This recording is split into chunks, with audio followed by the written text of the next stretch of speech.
Na aula de hoje, nós vamos aprender a calcular a velocidade média das reações. Então, vem comigo.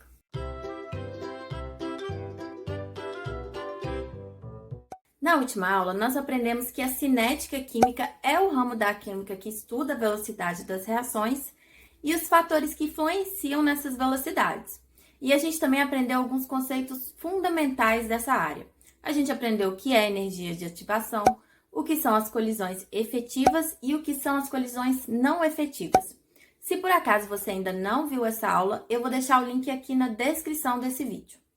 Hoje, nós vamos aprender a calcular a rapidez com que os reagentes de uma determinada reação são consumidos e a rapidez com que os produtos de uma determinada reação são formados. E nós vamos aprender também a calcular a velocidade média de uma reação. Então, pessoal, quando um químico ele vai para um laboratório preparar uma reação, a primeira coisa que ele faz, ele vai predefinir as quantidades que ele vai utilizar dos reagentes.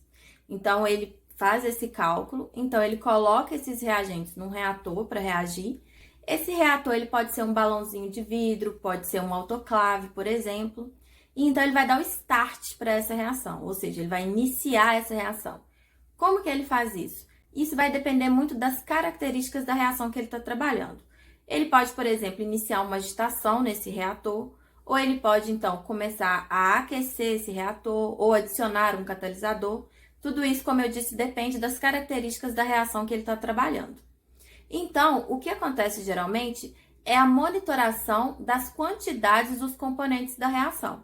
No início, no tempo zero, ele sabe a quantidade dos reagentes, que é justamente a quantidade que ele colocou. Então, antes de dar o start, ele sabe essas quantidades e a quantidade dos produtos é o quê? É zero, porque os reagentes ainda não começaram a reagir. Então, ele vai monitorando aí essas quantidades com o tempo. E à medida que o tempo vai passando, a quantidade dos reagentes vai diminuindo, porque eles estão reagindo, e a quantidade dos produtos vai aumentando com o tempo. Então, para a gente entender isso melhor, a gente vai pegar aqui uma reação de exemplo, que no caso é a reação de formação da amônia, que no caso é essa aqui ao lado.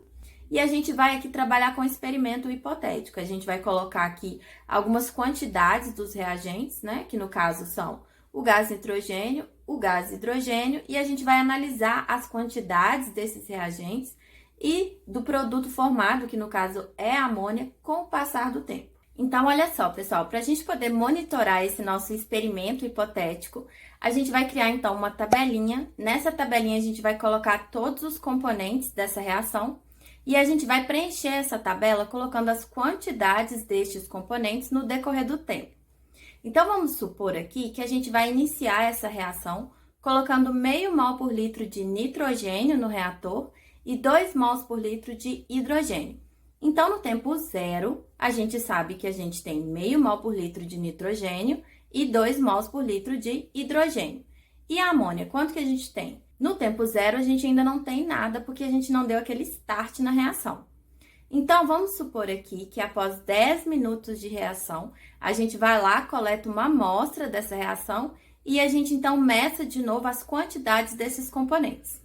E a gente encontra aí que a quantidade de nitrogênio agora é de 0,3 mol por litro, a quantidade de hidrogênio é igual a 1,4 mol por litro, e a gente encontra aí agora já uma quantidade de amônia formada, que é igual a 0,4 mol por litro.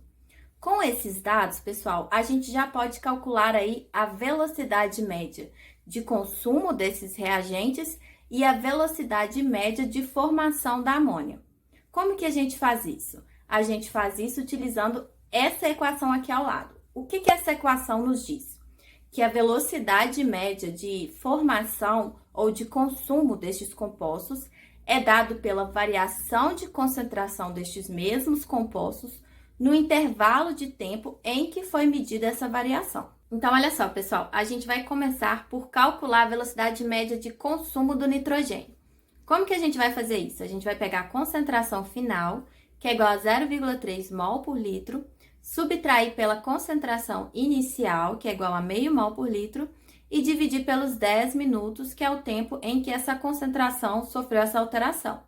E a gente vai encontrar que a velocidade média de consumo do nitrogênio é igual a menos 0,02 mol por litro por minuto, que significa aí que nesses 10 minutos iniciais foi consumido cerca de 0,02 mol por litro de nitrogênio a cada minuto. E por que esse sinal negativo?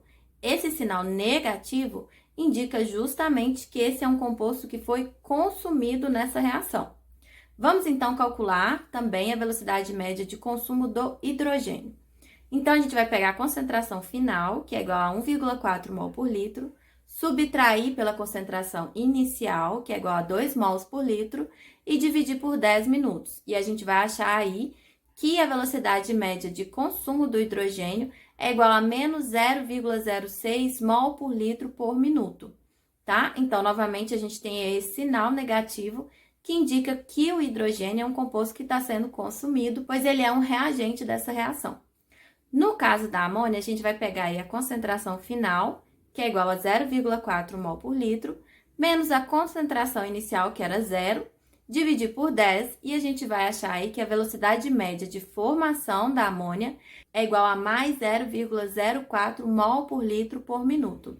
Então, observem aí que no caso da amônia o sinal é positivo. Por quê? Porque a amônia é um composto que está sendo formado nessa reação. Agora, se a gente quiser saber a velocidade média da reação como um todo, sem ter que ficar citando reagente por reagente, é muito simples. Basta a gente pegar a velocidade média, no caso, o módulo da velocidade média de qualquer um dos compostos dessa reação, e a gente vai dividir pelo coeficiente estequiométrico desse composto. Então, olha só, no caso do nitrogênio, qual que era a velocidade média? Era igual a menos 0,02. A gente, então, vai colocar um módulo, né? Vai ficar 0,02 e vai dividir pelo coeficiente estequiométrico do nitrogênio nessa reação, que é igual a quanto? 1. Então, 0,02 dividido por 1 é igual a 0,02 mol por litro por minuto. Então, essa é a velocidade média dessa reação. Então, qualquer um dos compostos que a gente pegar, a gente vai achar a mesma coisa. Se a gente pegar o hidrogênio, por exemplo, a gente vai colocar, então, o módulo da velocidade média dele, que é igual a 0,06, e dividir pelo seu coeficiente estequiométrico, que é igual a quanto? Se a gente olhar na reação, a gente vai ver que o seu coeficiente estequiométrico é igual a 3.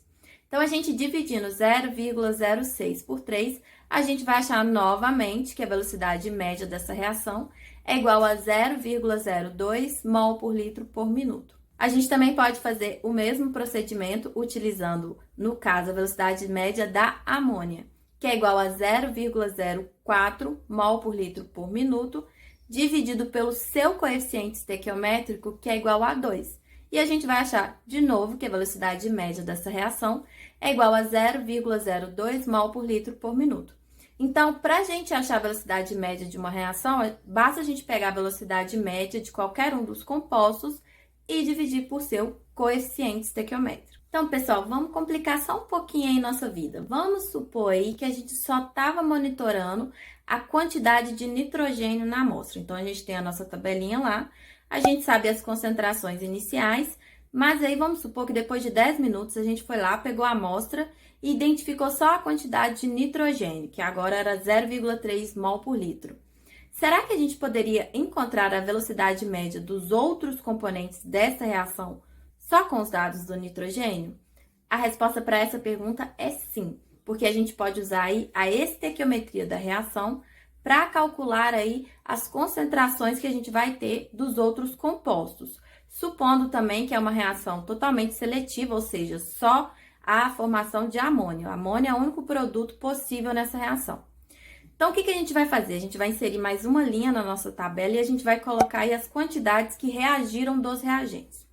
Então, olha só, se agora a gente tem 0,3 mol por litro de nitrogênio e antes a gente tinha 0,5, isso significa que reagiu quanto? Reagiu 0,2 mol por litro. Agora, se a gente olhar a estequiometria da reação, a gente sabe o seguinte, que 1 mol de nitrogênio reage com 3 mols de hidrogênio, certo? Então, se reagiu 0,2 mols de nitrogênio, para a gente encontrar aí a quantidade de hidrogênio que reagiu, basta a gente fazer uma regra de 3 simples. Resolvendo essa regra de 3, a gente vai encontrar que reagiu de hidrogênio foi 0,6 mol por litro. Então, se no início eu tinha 2 mols e reagiu 0,6, quanto que eu tenho agora de hidrogênio no reator? Agora eu tenho, então, 1,4 mol por litro de hidrogênio. Para a amônia, a gente vai fazer a mesma coisa. Cada 1 mol de nitrogênio que reage é formado 2 mols de amônia. Se reagiu 0,2 mols de nitrogênio, quer dizer que foi formado quantos mols de amônia? Então, a gente vai resolver essa regra de 3 e vai encontrar aí que foi formado 0,4 mol por litro de amônia. Então, olha só, com o dado de apenas um reagente, a gente conseguiu encontrar os dados dos demais compostos dessa reação.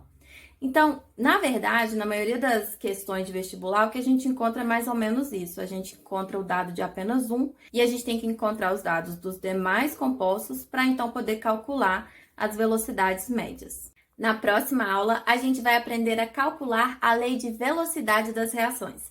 Então, não deixe de se inscrever no canal. Se você gostou dessa aula, aperte o sininho para não perder nenhum conteúdo novo. Conheça também o nosso Instagram, Facebook e TikTok. Então é isso e até mais!